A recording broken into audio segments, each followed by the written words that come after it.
In 2016, California wife and mother Sherry Papini disappeared for 22 days. When she was found, she told authorities a detailed account of being kidnapped and tortured. Years later, in a stunning twist, Papini pled guilty to making false statements about what happened to her, setting off a media firestorm. Now, for the first time, Sherry Papini is telling her side of the story and revealing shocking new information. Sherry Papini, Caught in a Lie, an ID documentary event, Monday, May 26th at 9 on ID. Set your DVR.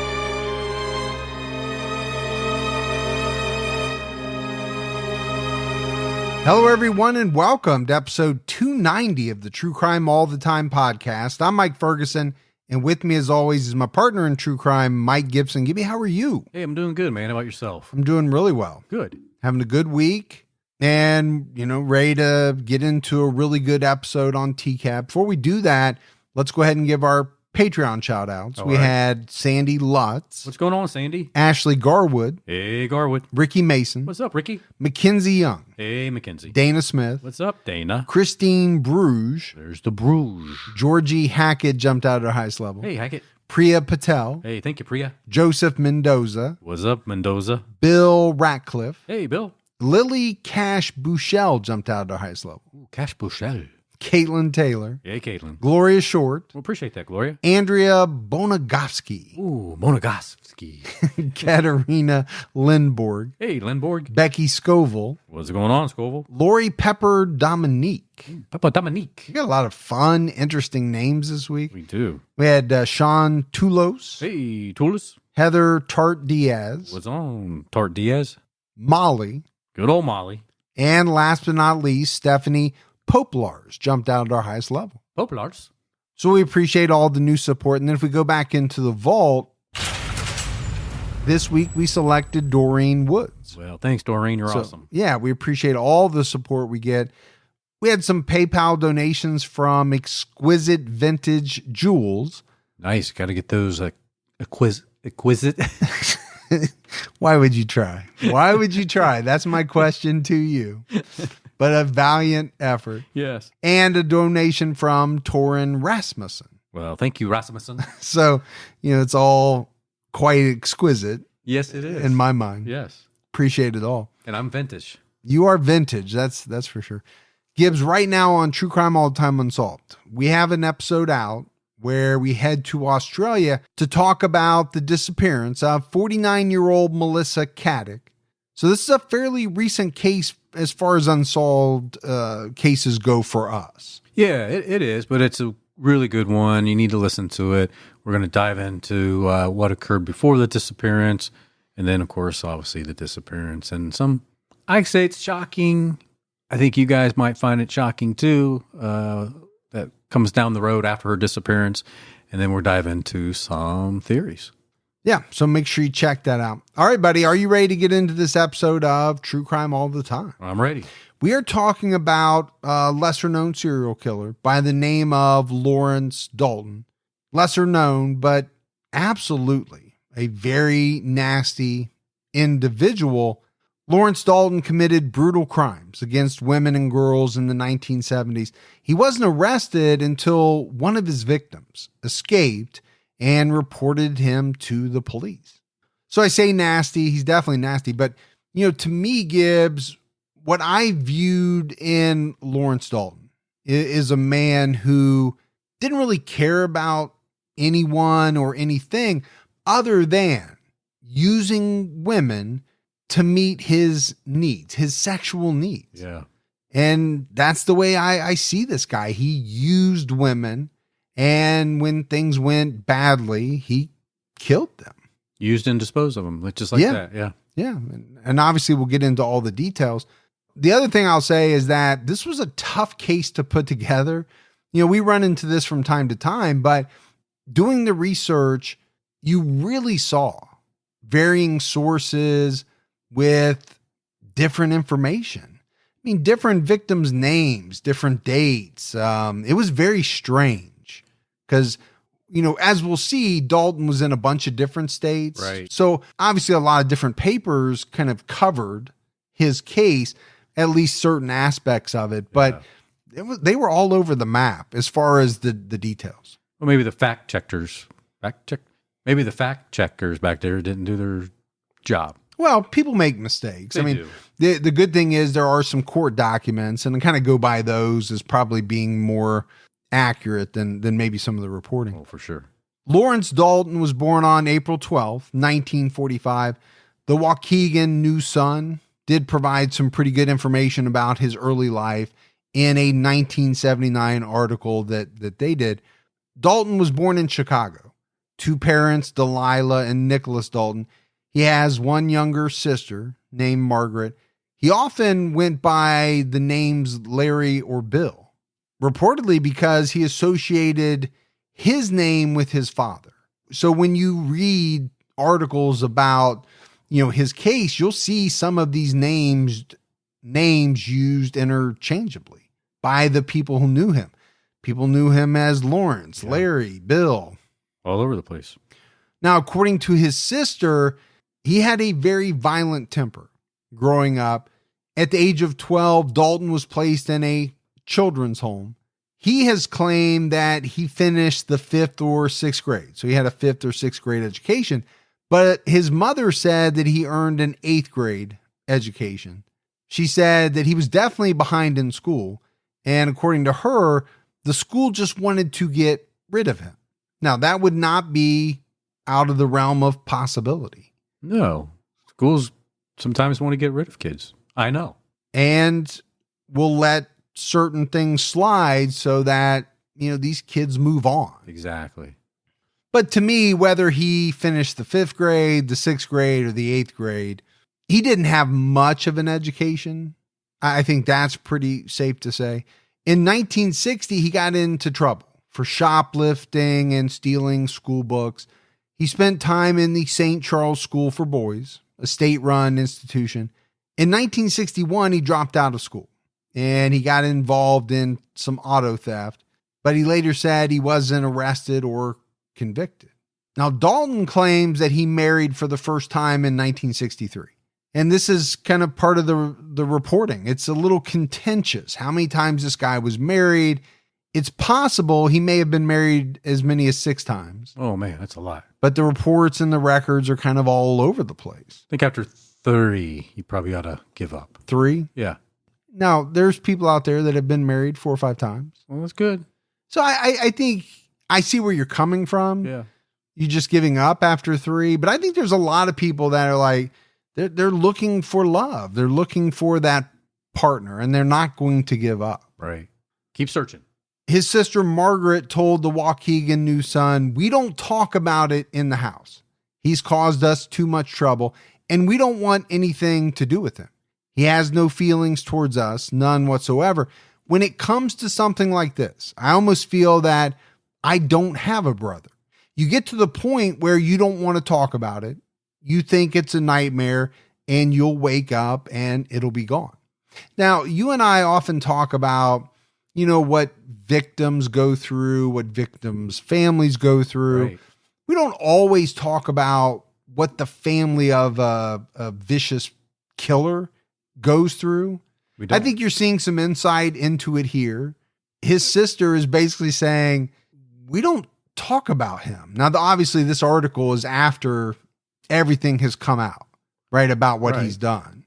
I'm sure it's embarrassing for the family. Yeah, that might be an understatement when we really dive into what this guy did. Sick to your stomach, maybe, to think that your brother, your son, your close family member could do some of these things that we're getting ready to talk about. Margaret reported that their father was an alcoholic, and Dalton claimed he was physically abused as a child. He said his father went to prison when he was young, but then returned when he was a teenager. And at the age of 14, he reportedly tried to choke his father. So I mentioned it, right? He didn't really like his name. He didn't want to be associated with his father. Right. I think you can tell they had a rough relationship. His father, Nicholas, died in 1967. Margaret told the paper there was always resentment and hatred between my father and brother. Yeah, it really sounded like there probably was. As an adult, Dalton moved a lot. And we're going to talk about a number of different states that he lived in. He worked various odd jobs. He lived in Chicago, New York City, and a bunch of different towns in Wisconsin and Illinois, even Ohio, I think, for a period of time. In 1976, Dalton married a woman named Karen Rugg. Karen later testified that Dalton had been married at least 3 times. So again, this is where, it could be as many as 6. She's saying 3 times before they got married. So that would be at least 4 there. Right. They met in November 1971 through a mutual friend. They started dating in 1972. Dalton was in an open relationship with his wife, Karen, and what he called 2 girlfriends. So a party of 3. Yeah. So it's not even a love triangle, really. It's a cube. Love square? A love square. Dalton had 4 children with 3 women. Karen, his wife, an acquaintance named Barbara Filipsky, and another woman named Kathy Penna. But it's one of the things that I found fascinating about the case of Lawrence Dalton. These women, they stayed in his life and in the life of his wife. It really was a relationship between all of these people going on. According to court documents, the 3 women worked as sex workers, go-go dancers, and masseuses. Dalton monitored their earnings, and he threatened and dominated them in sexual activity for both pleasure and pay. So, it sounds to me like he was in charge of the money they earned Right. through sex work and other types of endeavors. But at home, he was in charge. He dominated them, and we'll get into some of the details as we go, but he was calling the shots. There's no doubt about it. The Daltons met Kathy's sister, Blanche Penna, when they lived in Racine, Wisconsin in 1977. The Daltons visited Blanche, her mother, and her sister, both of whom were named Beatrice, and visited them fairly often. When the Daltons moved to a new home on Sheridan Road in Kenosha County later that year, it was said, Gibbs, that Blanche often hitchhiked over to their house.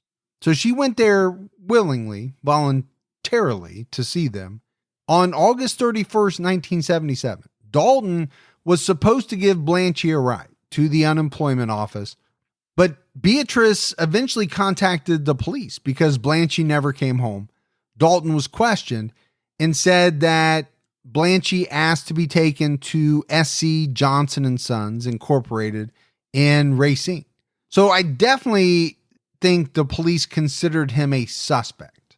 But at the time, they didn't have enough evidence to charge him with anything related to the disappearance of Blanche Penna. Yeah, but he's got to be a suspect because he was the last known person to be with her. Yeah, I think if the mom says, well, he was supposed to take her here or there, well, you're going to need to talk to him and you're going to be pretty suspicious. A few days after she was reported missing, Blanche's boyfriend told the police that he got a call from a woman who claimed to be Blanche's sister. This woman told him that Blanche was safe in Chicago. Now, police later believed that it was Lawrence's wife, Karen Dalton, who made this call. But Karen told the police that neither she nor her husband knew anything about Blanche's disappearance. On October 31st of that year, the Racine police received a sympathy card about Blanche. The card had a copy of a Journal Times picture of her. The sender from Milwaukee noted that Blanche was dead. So that's kind of interesting that they noted that she was dead. Well, I thought it was strange that someone would just even send a sympathy card to the police. Right. That's true too. About somebody who has disappeared. Okay, could you understand maybe the family getting sympathy cards from strangers? Yeah, you could probably understand that. People feel sorry when bad things like that happen. But to include a copy of a newspaper article with a picture of her, and then to come out and say that she's dead. All right, well, you're not sending a sympathy card. You're taunting the police at this point. You sure are. I mentioned that whoever sent it from Milwaukee, but it's not like they put their name on it, right? or anything like that. According to the Kenosha News Courier, in December 1977, the Daltons, Barbara Filipski, and 4 children moved to Chicago. And it was while they were living in Chicago that a neighbor of the Daltons, Debbie Suzanne Baker, went missing.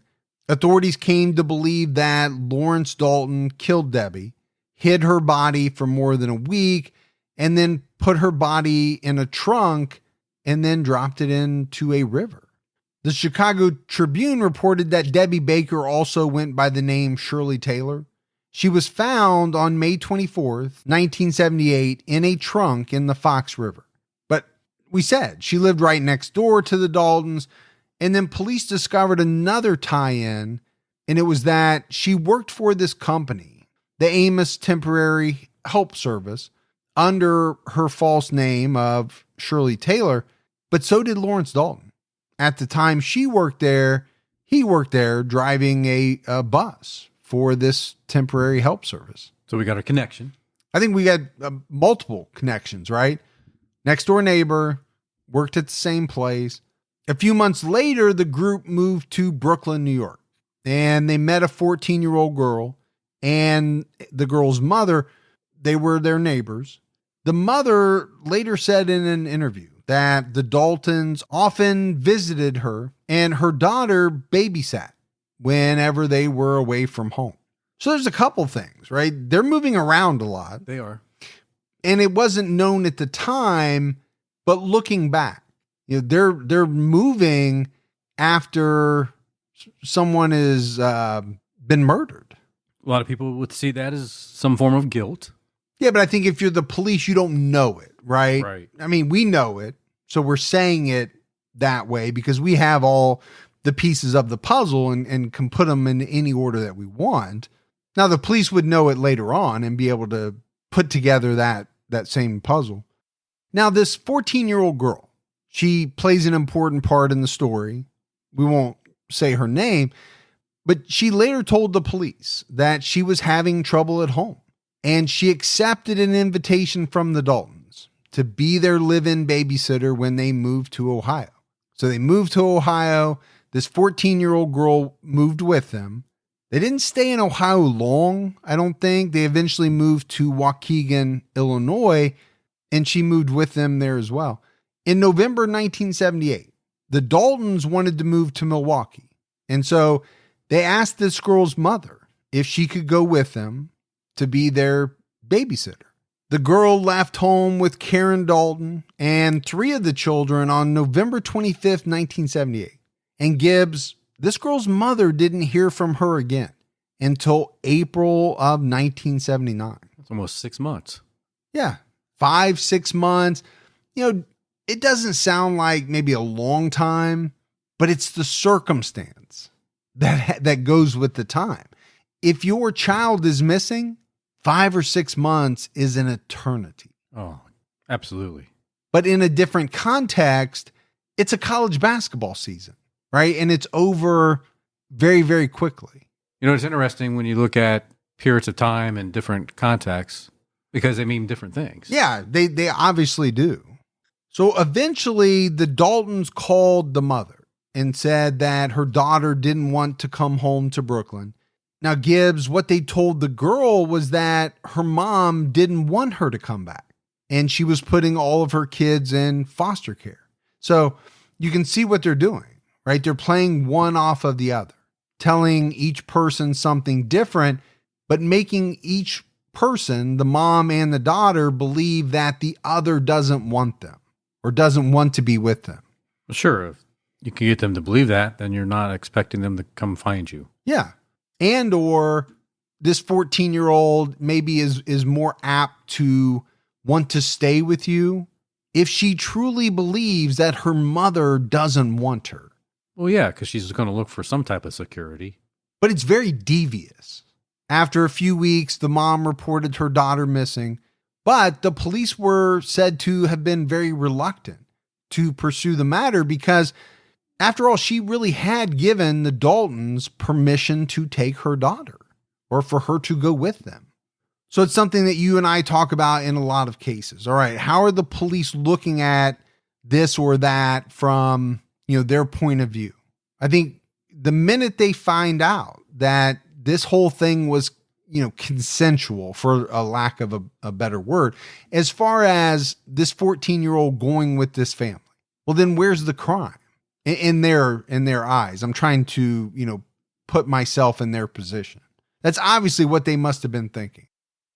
Folks, sometimes you just need a little bit of excitement in your life. Well, what if you had a go-to game that could instantly bring a hefty dose of fun to your day whenever you needed it? Life's too short for a day without fun, so get a thrill whenever you need it with Slotomania, the world's #1 free slots game. You'll have endless excitement at your fingertips. They have 170 free-to-play slot games, huge jackpots, an interactive community, and 1 million free coins. It's the perfect escape from your daily routine. I love this game. I love the rush that you feel when you win a big jackpot. Now, I just use it for a little me time to relax from the grind of the writing and research of the podcast. Slotomania makes every day fantastic with engaging graphics and realistic sound effects. They have hundreds of original Vegas style and video slot machines. It's like a Vegas vacation, but without the luggage. You can become a VIP member to get your own personal account manager. When your day is feeling stale, just ask, what will today spend? If you're 21 or older, you can join millions of players around the world.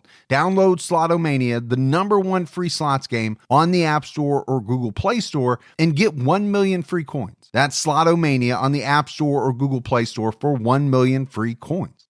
Don't let allergy season slow you down. Get common allergy meds for as little as $15 with GoodRx. So you and your family, pets included, can stop allergy symptoms before they start. GoodRx is free and easy to use. Just search for your prescription on the website or the app, compare prices, and get a free coupon to show your pharmacist. Save at over 70,000 local pharmacies nationwide, including Walmart, Walgreens, CVS, Publix, Kroger, and many more. Check GoodRx before every trip to the pharmacy to save up to 80% on both brand and generic medications.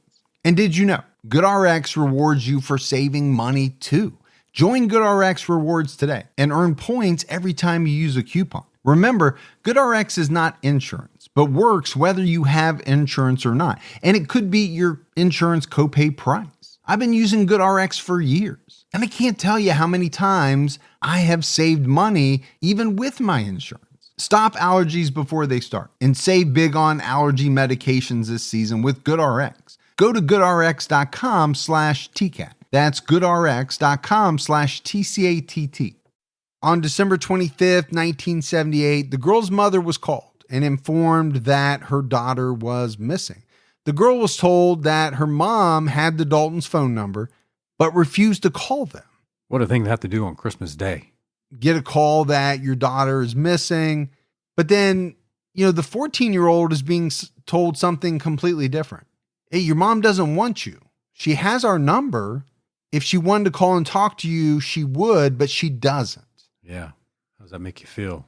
Now, it's not true. They're lying to her. Right. They're using it to their advantage. But I also think it's interesting that the mother is called at this point and informed that the daughter was missing. And I think we'll find out, right? Because really after that call, after Christmas, the Daltons began refusing to let this girl leave the house. She was only allowed to go to the store, but she was always accompanied by someone. At a certain point, she tried to use a payphone, but she was forced into a car before she could make a call. When she did try to escape, she was beaten. So obviously this went from, hey, come live with us, help watch the kids, we'll take care of you. Your mom doesn't want you, to, we've got you and you're not leaving. And to keep you in check, we're going to beat you now and then. Yeah. And worse, as we're going to find out. The group moved to Waukegan, Illinois. The Daltons and Barbara took the girl's clothes. They shaved her hair and they forced her to live in a bedroom closet. They sexually abused her, and it was said that they stabbed her with a pitchfork. That's something that you see in bad movies. Right. Old horror movies or, old Frankenstein movies were coming after you with a pitchfork. Stabbing her with a pitchfork. So in total, she was held inside this house for 4 months as a prisoner of the Daltons. And again, I mentioned it, this Barbara Filipski's involved as well. On April 16th, 1979, this girl escaped by jumping out of a bedroom window. She walked to a service station and called her mother. And so this is amazing on its own, right? She must have been scared to death. If she's being abused sexually, physically for 4 months at least, held captive, at a certain point, she makes the decision that I'm going to do whatever I have to do to get away. And she does. Jumps out of a bedroom window. The part that I found very interesting was that after making this phone call to her mother, and obviously the police get involved, they didn't believe her story. Because if you think about it, okay, it's a pretty outlandish story. It is. It's going to be hard to swallow for many. I was babysitting for these people, and then all of a sudden, they held me captive. They sexually abused me. They physically abused me. But eventually, police went to the house where she had been held, and they saw the evidence of a person being held captive in a closet for what obviously was a very extended period of time. It would freak out a lot of people to be held in a closet, Well, I'm claustrophobic. I've talked about it many times. Right. Not only just about small confined spaces, but also crowds. And I'm sure there's another name for that. I don't even like to be in the closet with the door shut, picking out my clothes. Yeah. So to be forced to live in a closet, and no doubt, Gibbs, that's the lesser of the evils we're talking about. The physical and sexual abuses would have been much, much worse. But to your point, just being forced to live in a closet for 4 months would be horrible. And then you have the abuse, but you also have the knowledge that these people will not let you go. So how long is this going to last? It's already been 4 months. Well, and it's got to be the one thing that you're constantly thinking about, right? And I think the other, on top of that, it would be, if these people are willing to do all this, to hold me captive and do these bad things to me, they're never going to let me go, because they know the minute I'm out of here, I'm going straight to the police. So what are they ultimately going to do to me? That has to run through your mind day in, day out. So this girl escaped. Karen and Barbara found out that she was gone, so they reported her missing on April 18th. You got to do something. Sure you do. Right? 25-year-old Karen Dalton and 26-year-old Barbara Filipski were arrested and charged with taking indecent liberties with a child. Karen was also charged with battery and unlawful restraint, and Barbara was charged with deviant sexual assault. So I mentioned it, they're kind of all in this together. Sure they are. And it's going to come out that way. And no doubt, Gibbs, this young girl was able to give not only her mother, but the police all the details of what each person had done to her over this extended period of time. So Barbara and Karen were arrested. Dalton found out he wasn't there. He immediately called his mother. And that same day, Dalton, his kids, and his mom, they got on a bus and they left town for Cleveland, Ohio. Now, the good news is this girl was safe, but I read that they actually kept her in foster care. They didn't release her to her mother. They kept her in foster care because they were so scared of what this guy, Lawrence Dalton, was going to do. They were worried that he would find her and hurt her because he was on the run. And they must have known that he knew where her mother lived. Well, they were neighbors at one point, so he had to know exactly where she lived. Wisconsin and Illinois authorities launched a search for Dalton on April 20th, 1979. He was charged with rape, deviant sexual assault, and taking indecent liberties with a child.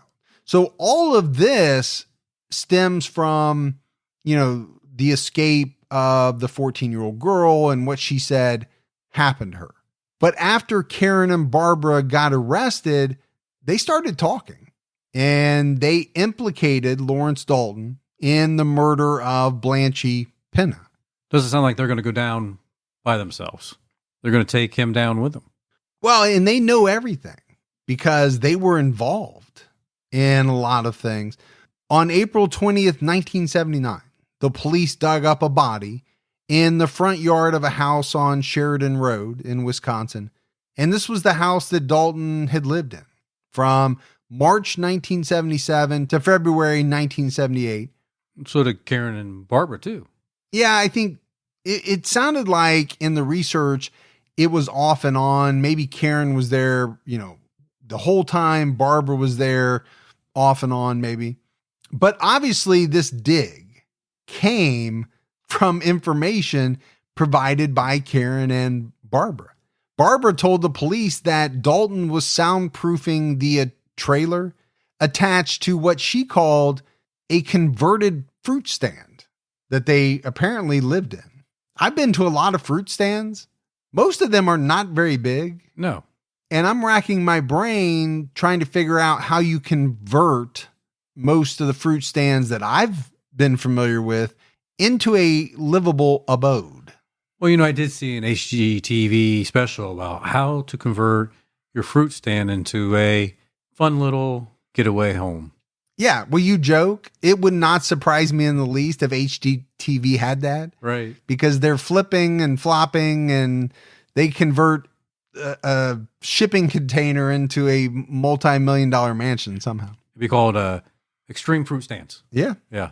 If they don't have it, somebody will start it after hearing this podcast. Absolutely. Because they stole my other idea. They did. Allegedly. Yeah.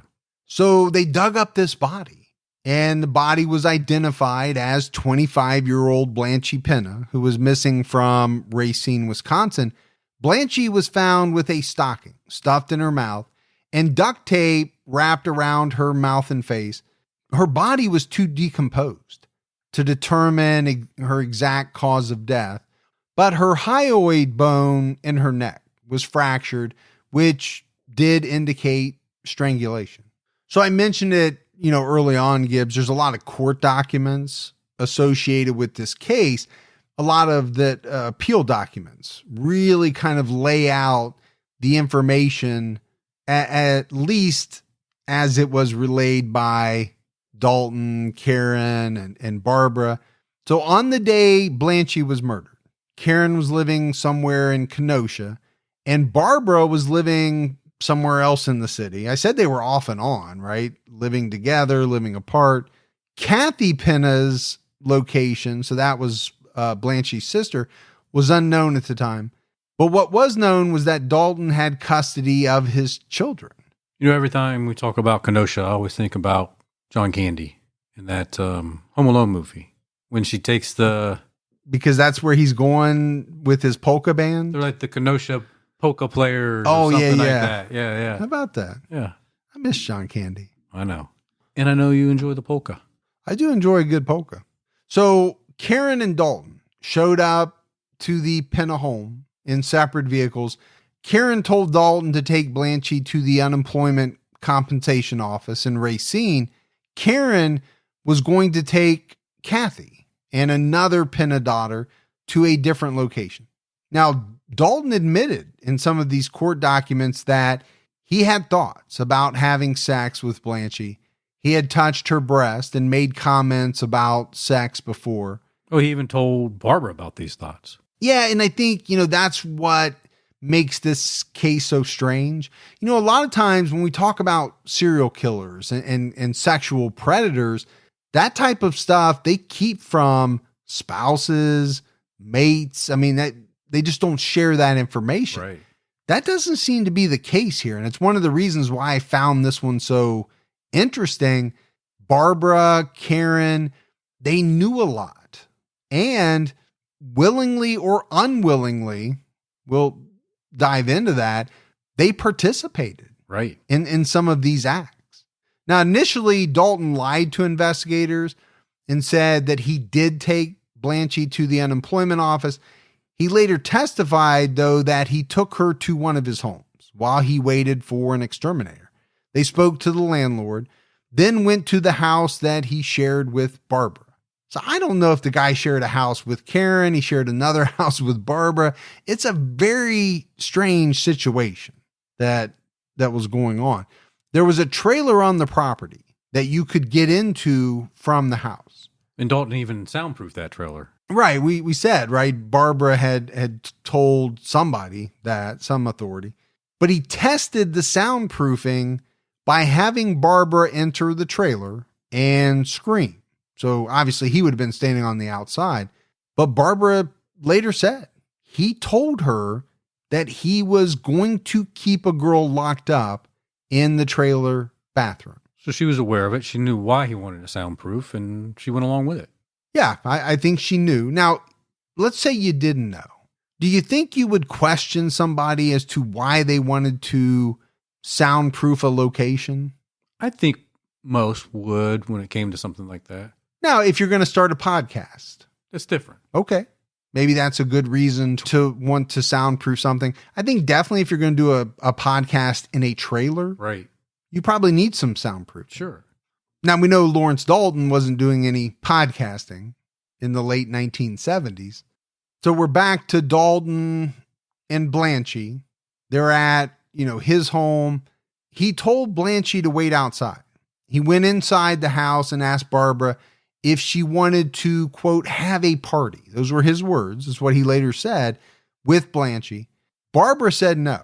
But what came out in a lot of these documents, Gibbs, is that Dalton often forced Blanchie to engage in sexual acts with Barbara while he watched. And then afterwards, he would normally have sex with one of them. Well, he wasn't going to let that deter him. No, the fact that Barbara didn't want to participate, he said he was going to have a party with Blanchie anyway. And it was said that Barbara stayed in the living room with the kids. I'm just thinking, I've been in some trailers back in the day. Not really the environment to have the kids in the living room while you're in the back bedroom, even with some soundproofing. Just not the right environment, I don't think. Well, most trailers aren't that big. Right. But, let's say it was not a trailer. Let's say it was a 3-bedroom house.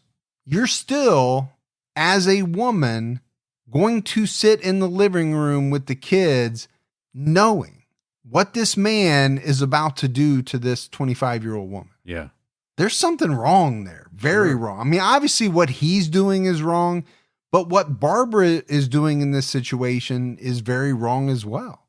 Now, we'll get into the argument of whether she felt as though she had a choice or she was under, basically his thumb and had to do what he wanted her to do. So Dalton brought Blanchie inside the house through a side door that went into a bedroom. He handcuffed her, stuffed a sock in her mouth, and then he wrapped duct tape over her head and mouth. He testified that the duct tape was part of a joke. He was playing on the kids. Oh, just a little joke for the kids. A duct tape joke. Yeah. Now, what he said was that Blanchie agreed to have duct tape wrapped loosely around her head. I think she had no choice. Well, anybody that's ever played around with duct tape knows that it's extremely adhesive. Most people don't want duct tape wrapped around any part of your body, and especially parts with hair on it. As you found out. As I found out the hard way. Yes. Leave it at that. In a scene reminiscent from the 40-Year-Old Virgin. Yeah. It was a bad deal. I made a very bad mistake. But, I mean, to your point, Gibbs, it's one thing for a killer to say, it was a joke. She was in on it. She agreed to it. Right. But then when you look at would most people do that? And I think the definitive answer is no. Common sense tells you that most women wouldn't allow you to wrap their head in duct tape. No. And I think to bolster that, a pathologist later testified that the duct tape was wrapped very, very tightly around her head. So again, I think that's a killer saying whatever they have to say to minimize their role and maybe, cast some doubt on whether this was forced or if somebody went along with part of it. You know my thought. I normally think it's all BS. Most of the stuff that comes out of the mouths of these killers. Sure. They'll say whatever, but it's always strange because whatever they say normally tends to make them look better. You ever notice that? Oh, of course. Doesn't, they don't come out and say the stuff normally that makes them look worse than what they really are. Right. Because how could they be worse than what they really are? But it's always aimed at trying to minimize what they did. Wasn't as bad as this guy's making it out over here. It was a game. It started out as a game. They agreed to participate. In court, Dalton said that he had sexual intercourse with Blanche. Now, people listening to this are probably cringing. I'm using his words. We know this was not what we would call sexual intercourse. I think of that as between two consenting adults. This is not what this was. He sexually assaulted, violated this woman, but he can't say that right in court. He has to say we had sexual intercourse. Right. He then said he went into the living room and told Barbara that he had sex with Blanche and also said he couldn't let her go because she would report him. Now, how does that make any sense? If you just had what you're trying to deem as consensual sex, why would it be a problem? Why is she going to report you? Why can you not let her go? And that's, to me, what always trips these people up. Yeah, they contradict themselves. They always contradict themselves. They don't make any sense. So Barbara testified that she went into the bedroom and saw Blanche handcuffed and gagged. She could see from her eye movement that this woman was still alive, but then she left. And she went back into the living room while Dalton went back into the bedroom. So she did nothing to stop it. Nope. She just went in to see what was going on, and then she turned around and walked out. Then she said she heard loud thumping noises against the wall. And that's when she decided to take the kids outside. Not during the assault, not during what she must have known was happening inside that room. Dalton later came outside and told her that he thought Blanche was dead and that he thought he killed her. Well, when you think she might be dead and that you might have killed her, guess what? You did. Well, he knew he did. Sure. Because the next thing he did was wrap her body in a sheet and put her in the trunk of his car. Now, Barbara left to go to work as a dancer. And after she left, Dalton buried Blanche in the yard while she was gone. But again, all of this is so strange because Barbara is not even his wife. His wife is Karen, and she's not even there. No. She's somewhere else. And it is part of my fascination with this case, the reason why I wanted to do it, this dynamic. Once the temps start rising, I realized I was back in the same worn out rotation, same tank, same shorts, same everything. So I gave my daily uniform an upgrade with Quince. Their pieces are easy, elevated, and somehow make me feel more put together without even trying. Like they're 100% European linen shorts and dresses from $30. Luxe swimwear, Italian leather platform sandals, and so much more. The best part, everything with Quince is priced 50 to 80% less than what you'd find at similar brands. By working directly with top artisans and cutting out the middleman, Quince gives you luxury without the markup. And Quince only works with factories that use safe, ethical, and responsible manufacturing practices and premium fabrics and finishes. I'm getting ready to stock up on shorts for summer from Quince, and I know they're going to be amazing because everything I've ordered has been of the highest quality, and the prices are amazing. Treat your closet to a little summer glow up with Quince. Go to quince.com/TCAT for free shipping on your order and 365-day returns. That's QUINCE.com/TCATT to get free shipping and 365-day returns. Quince.com/TCAT. You know, my wife and I do a lot of shopping online, and we always use Rakuten. Rakuten is the smartest way to save money when you shop because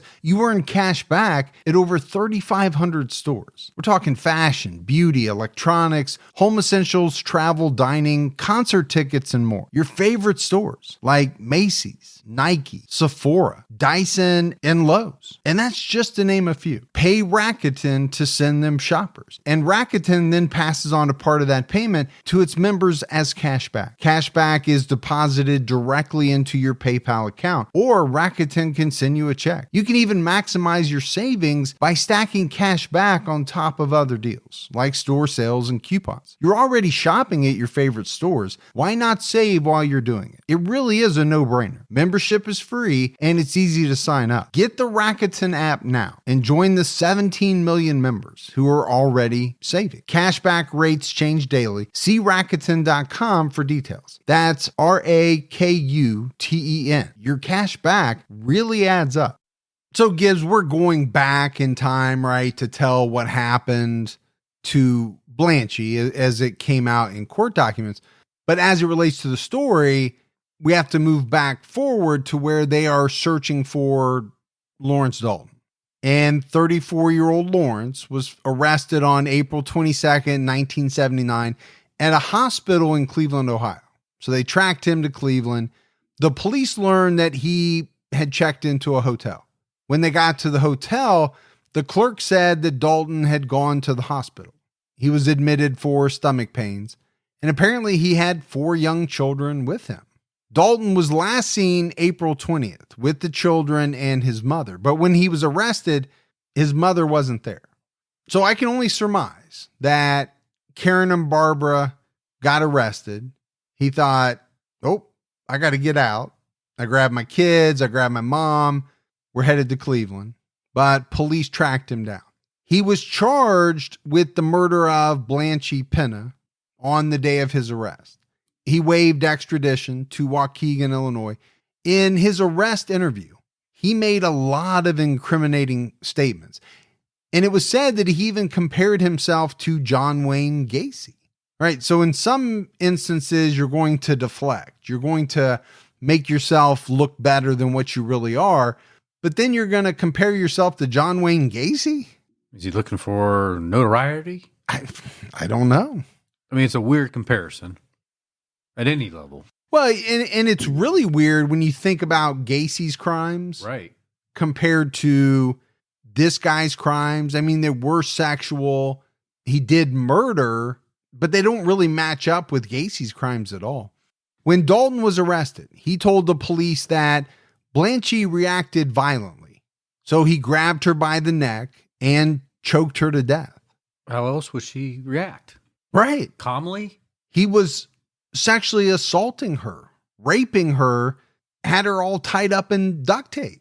I think any person would react violently. But to me, Gibbs, it's almost as if he expected every woman just to go along with his wishes. Yeah.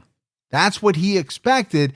And when it didn't happen that way, then he reacted very violently. I think he also thought he looked like a Casanova.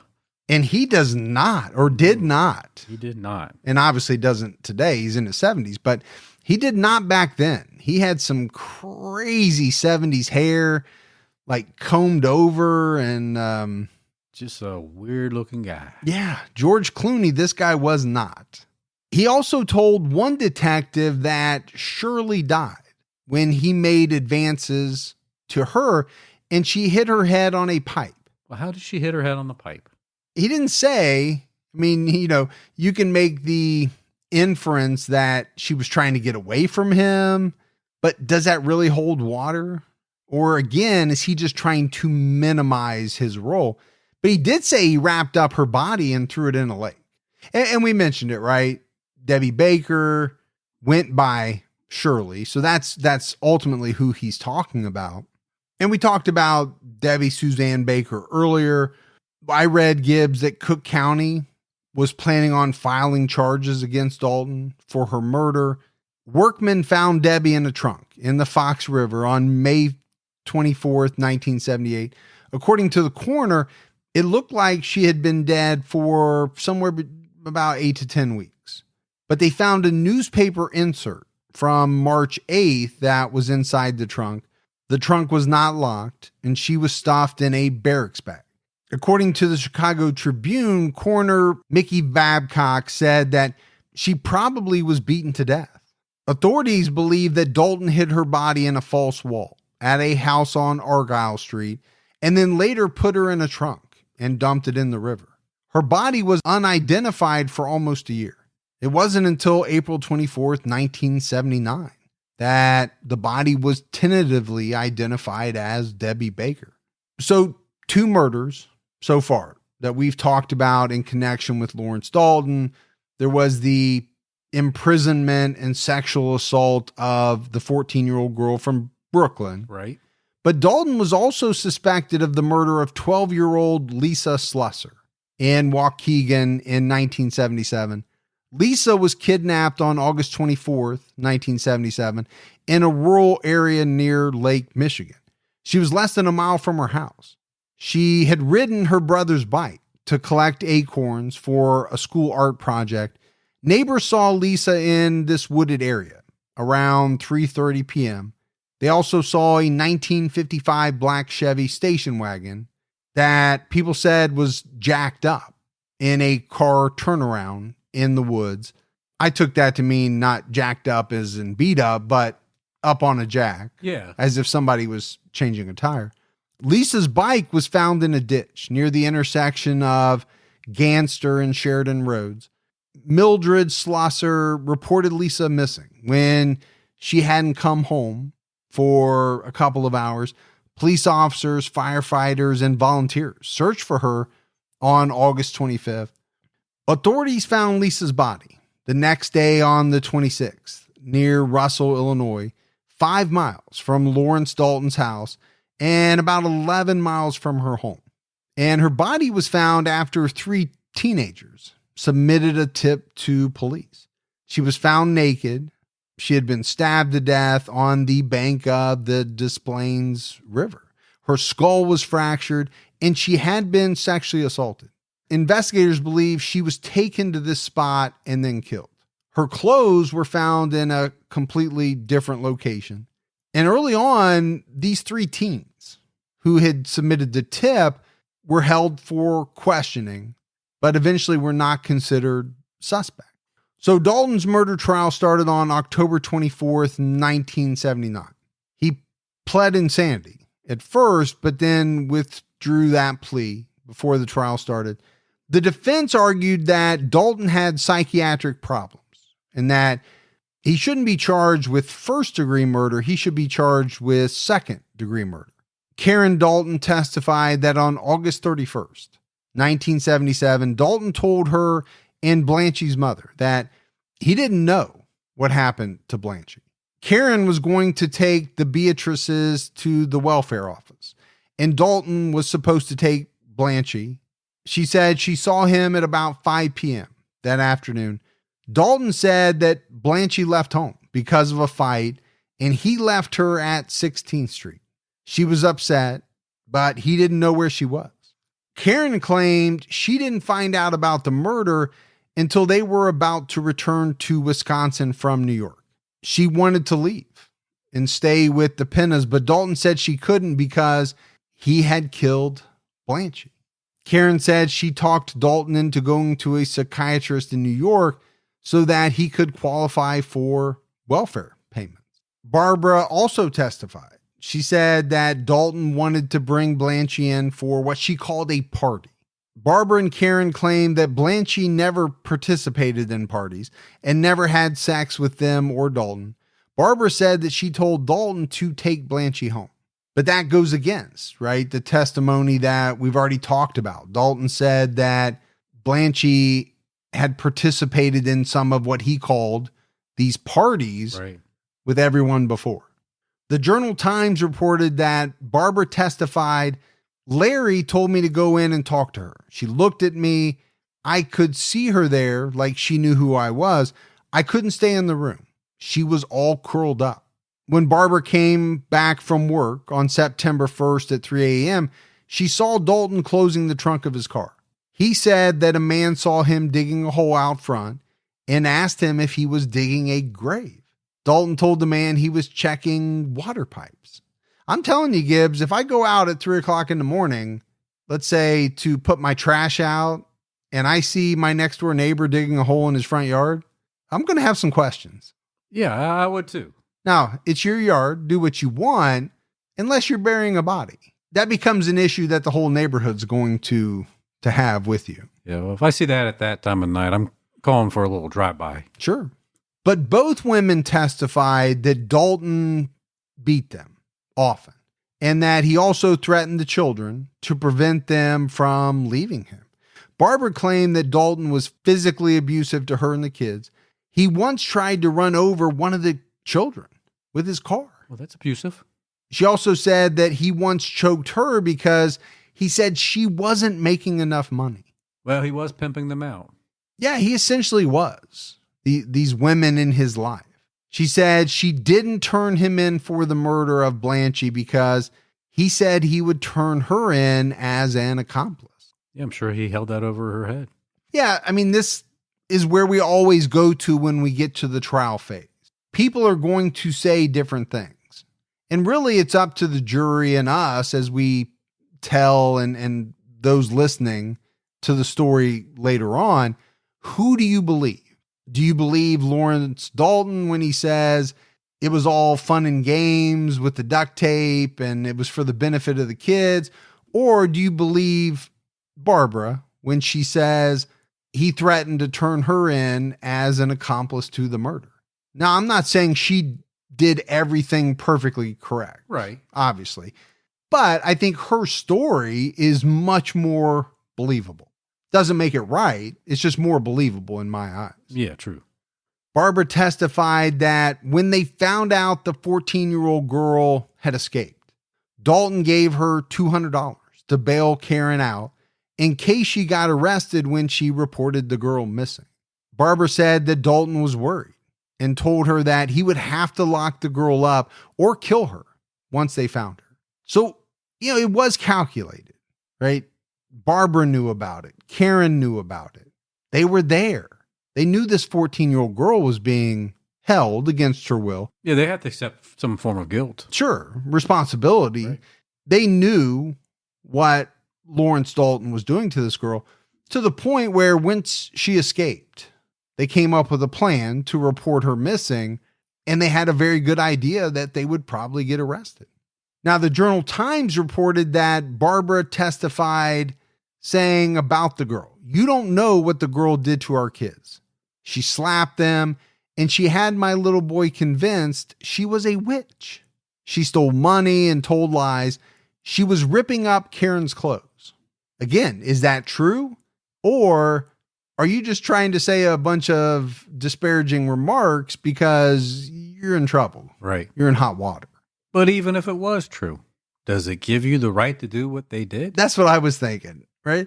Okay. Should you slap a kid? Absolutely not. She somehow convinced the boy she was a witch and she ripped up some clothes.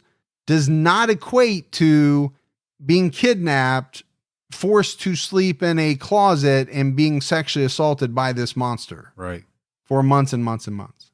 So I guess during this trial in the murder of Blanche Penna, some evidence about some of the other murders that he was suspected in was accidentally introduced.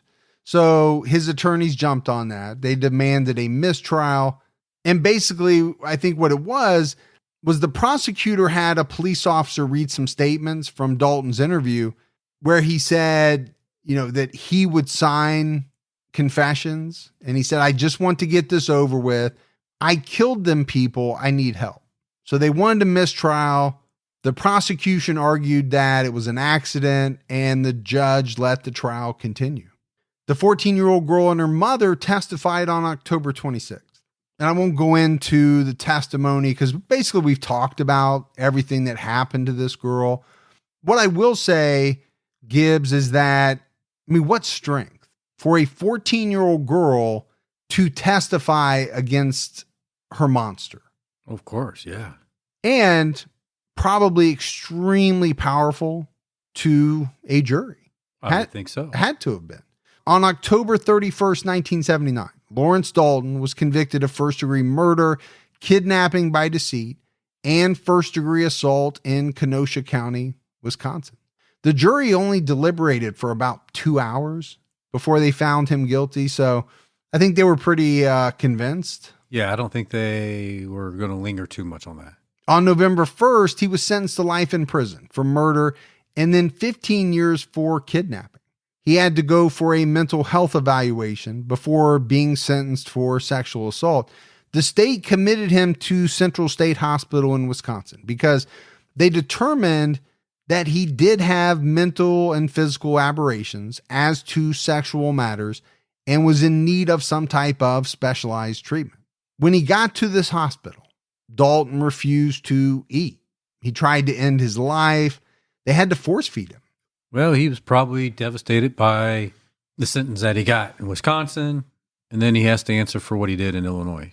On August 5th, 1980, a judge terminated the parental rights of Karen and Barbara. I don't think that's a shocker. No. A judge determining that, these two women were unfit mothers. You've got the abuse that occurred to the 14-year-old girl. They knew about it. Right. They were there. And then you had some of this stuff that came out at trial about the dangers that, these children lived with because of Dalton's threats against them.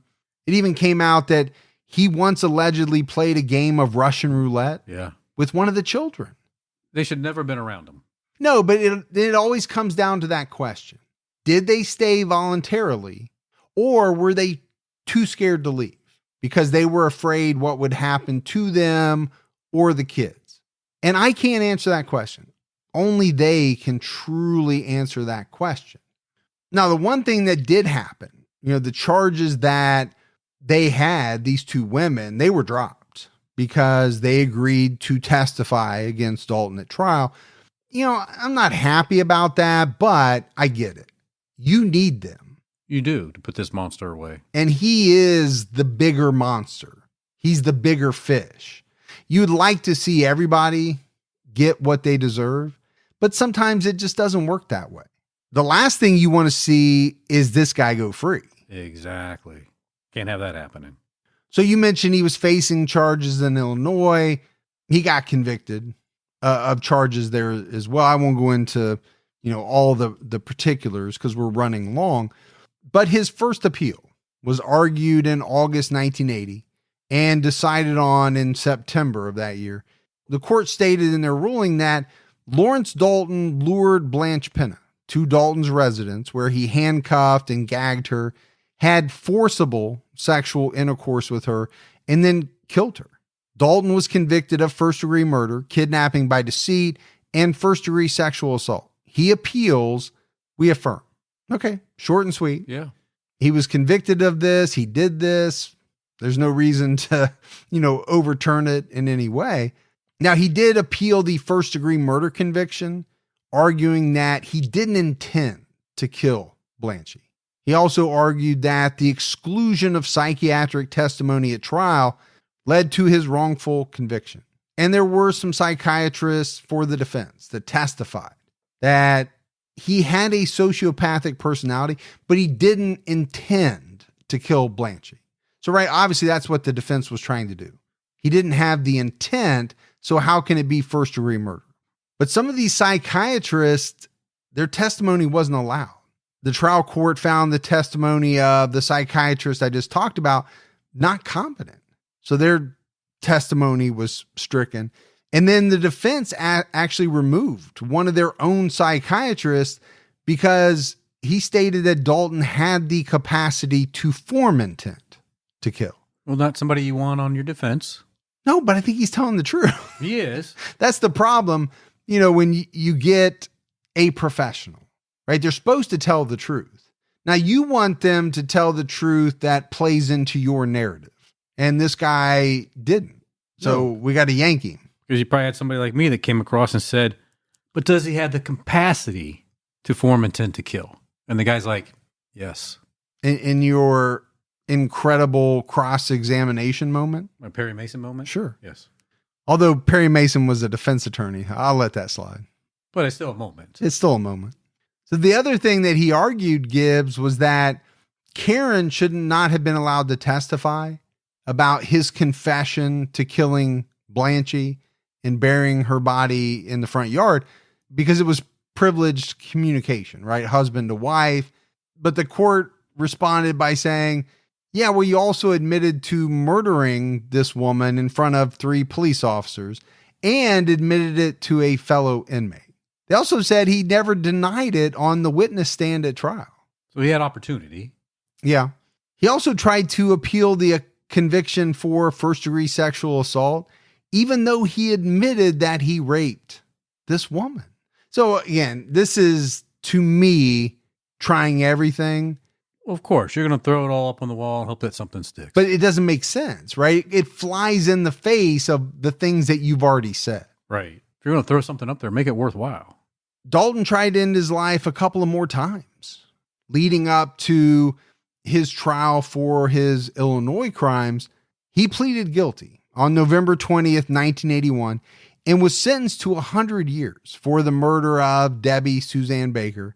It broke out, Gibbs, 70 for the murder and 30 for the rape.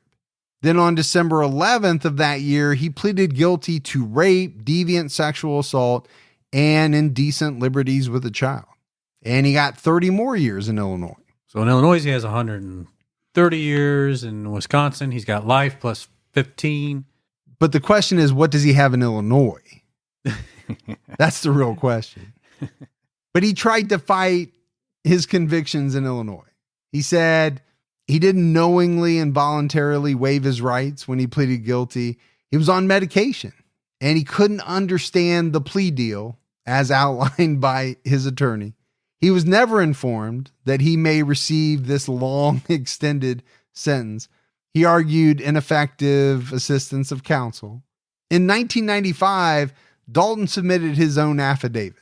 It read, I was told at court if I pled guilty, I would get 40 years for murder, 30 years for rape, so it would be a total of 70 years. But the sentence was to run together, which meant only 40 years, and also to run together with the Wisconsin sentence. The judge didn't tell me that I was going to get an extended term or even ask me anything or ask me if I had anything to say. So they rejected that appeal. He filed a bunch of other appeals. They were rejected.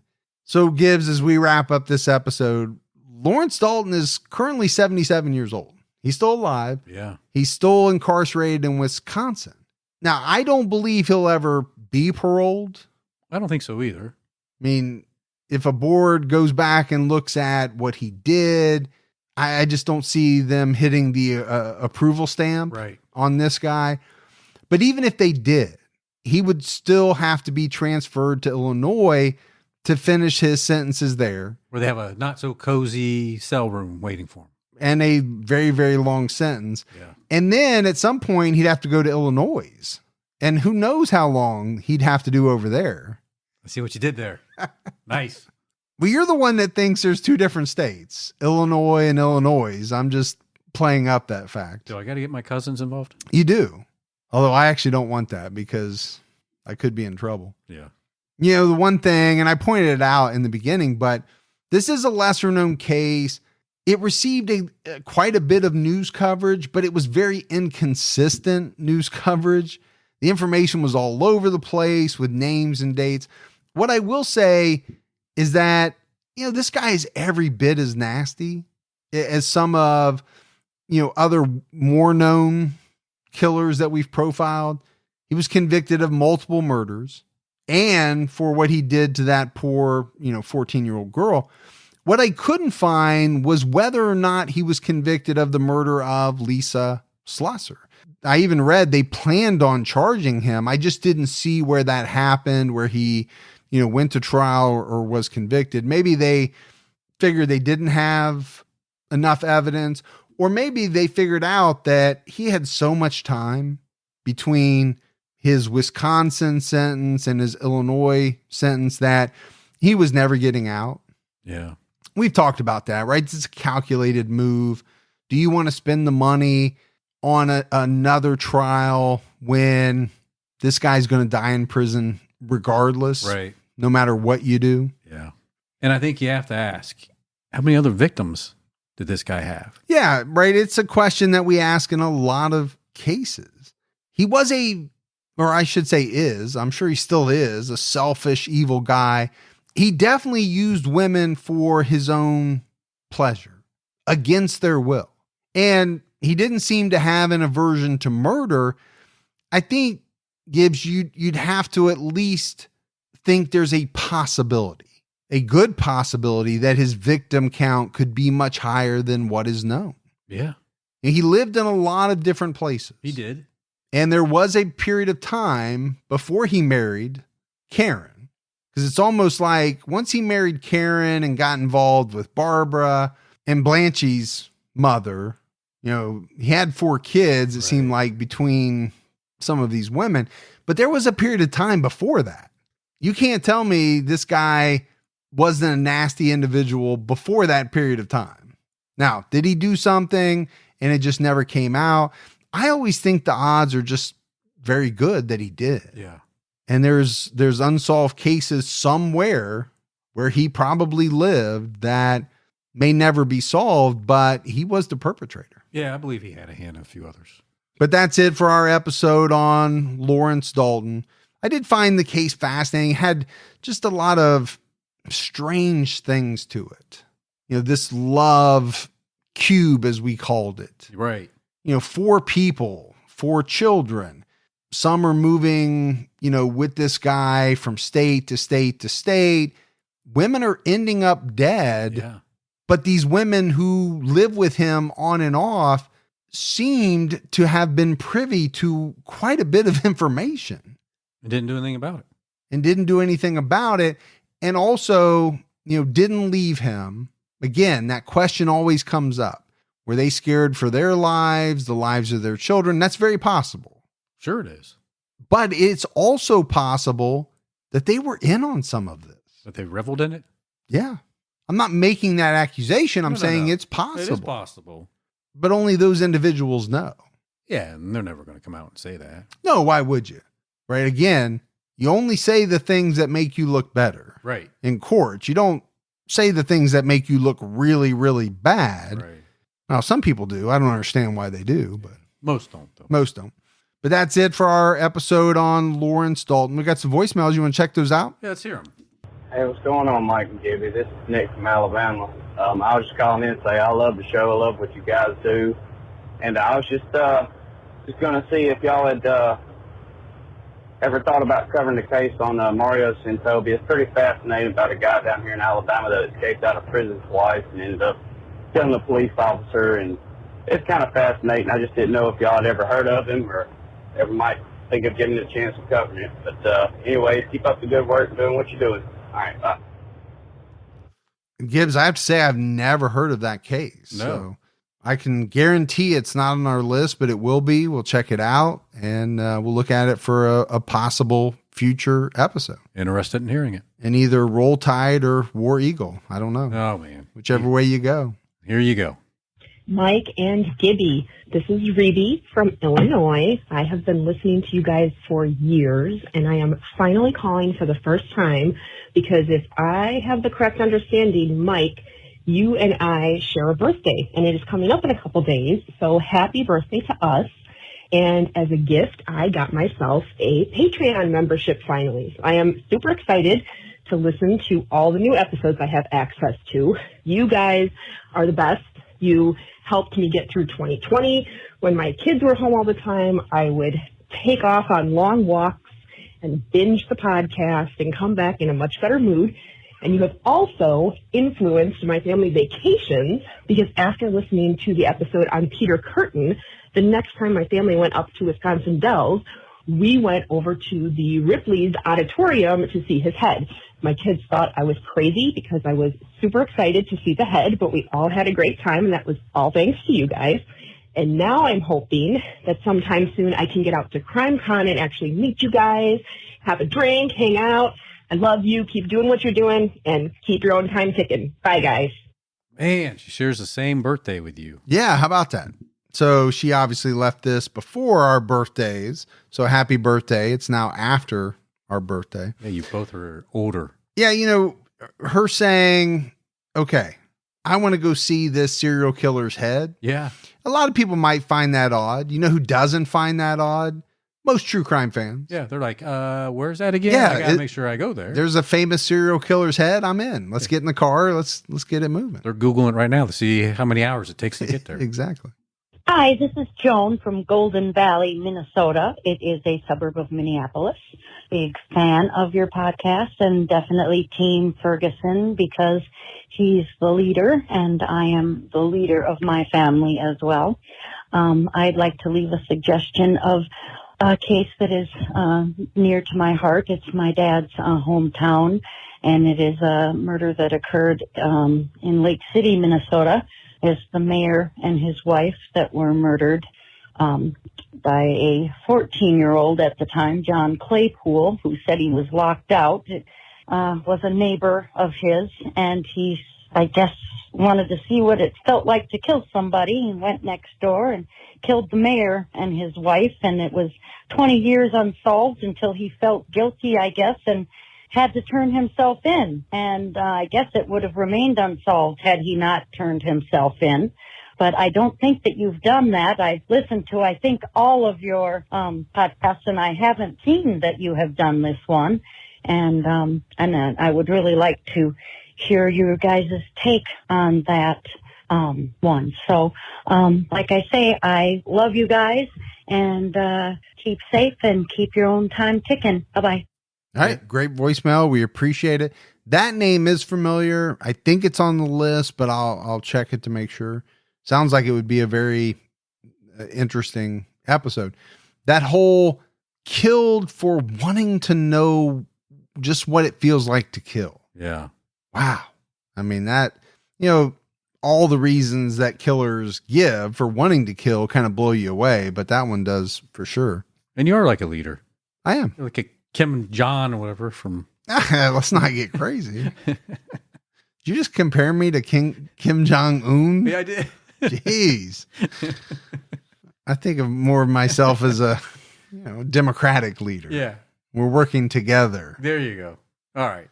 We did have mailbag Gibbs. Caitlin Smith made us this really cool framed piece of art, kind of centered around our whole keep your own time ticking theme. Yeah, I'm looking at it right now. It is amazing. It is. And I know I emailed back and forth with her. She put a lot of hours into it. Yeah. So we're definitely going to find a spot to hang it up in the studio. Yeah, we appreciate that. Yeah, we do very much. All right, buddy. That is it for another episode of True Crime All the Time. So for Mike and Gibby, stay safe and keep your own time ticking.